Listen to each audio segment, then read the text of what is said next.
Bonjour à tous, on commence cette revue de presse en France avec les Bleus qui jouent ce soir. Les hommes de Didier Deschamps reçoivent la Finlande dans un match décisif pour la qualification à la prochaine Coupe du Monde.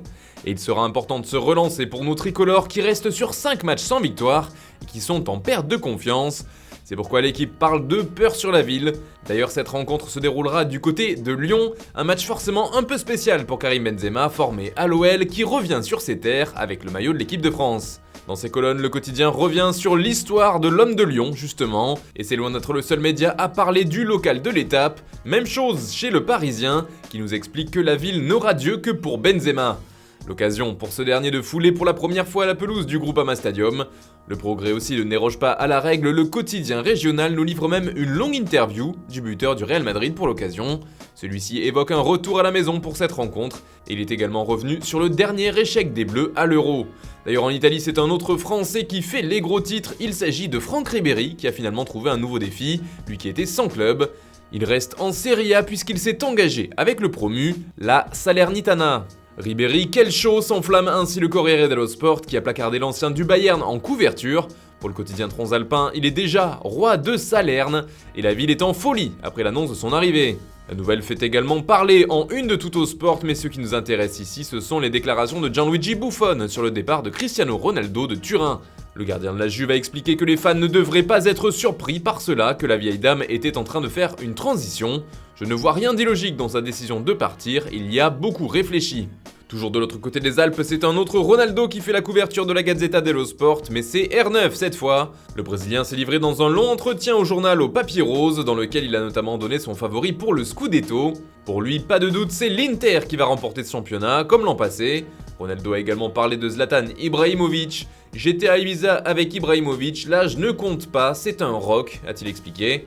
Il a aussi évoqué le Paris Saint-Germain et ses stars qu'il voit comme le club en pole position pour remporter la Champions League, même si pour lui parler de foot est une chose, mais jouer au football en est une autre.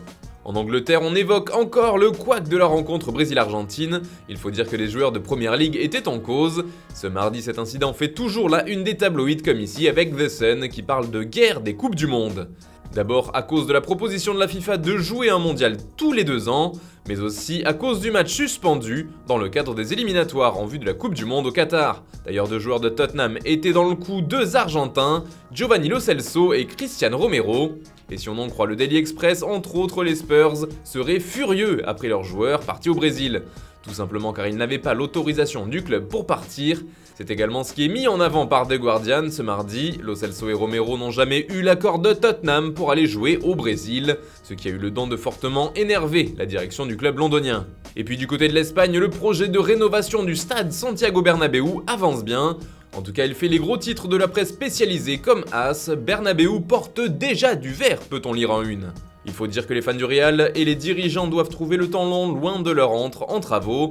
Les joueurs devraient y faire leur grand retour ce dimanche avec la réception du Celta, 560 jours après le dernier match dans ce mythique stade.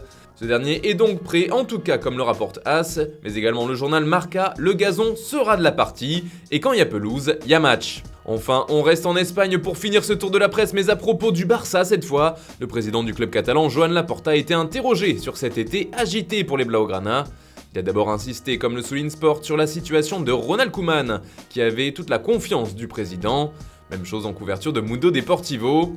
Même sans Griezmann et même avec la baisse des salaires des capitaines, nous n'aurions pas pu garder Messi, a-t-il affirmé, avant de préciser, mais c'est important d'avoir baissé la masse salariale, parce que la saison prochaine, nous pourrons être ambitieux. D'ailleurs, Laporta a aussi avoué que le français n'était pas fait pour le FC Barcelone. C'est un grand joueur, il n'était pas fait pour notre système, mais il a toujours eu une bonne attitude. Des mots forts de la part du président du Barça qui font grand bruit en Espagne. Et puis dernière info dans les colonnes de Sport, elle concerne le Real Madrid et Erling Haaland. D'après le quotidien pro-barcelonais, les Madrilènes pourraient tenter le coup dès le mois de janvier pour l'attaquant du Borussia Dortmund, afin de faire oublier au plus vite ce mercato qui est jugé décevant par certains fans. Mais forcément la tâche sera ardue pour les dirigeants de la Casablanca car il faudra convaincre le BVB de lâcher sa star au milieu de la saison. Il faudra bien évidemment que le joueur soit d'accord et aussi trouver un terrain d'entente avec Mino Raiola, son agent, ce qui ne sera pas chose aisée. Voilà, c'est tout pour ce matin, bonne journée à tous, on se retrouve tout à l'heure pour un nouveau JT Foot Mercato.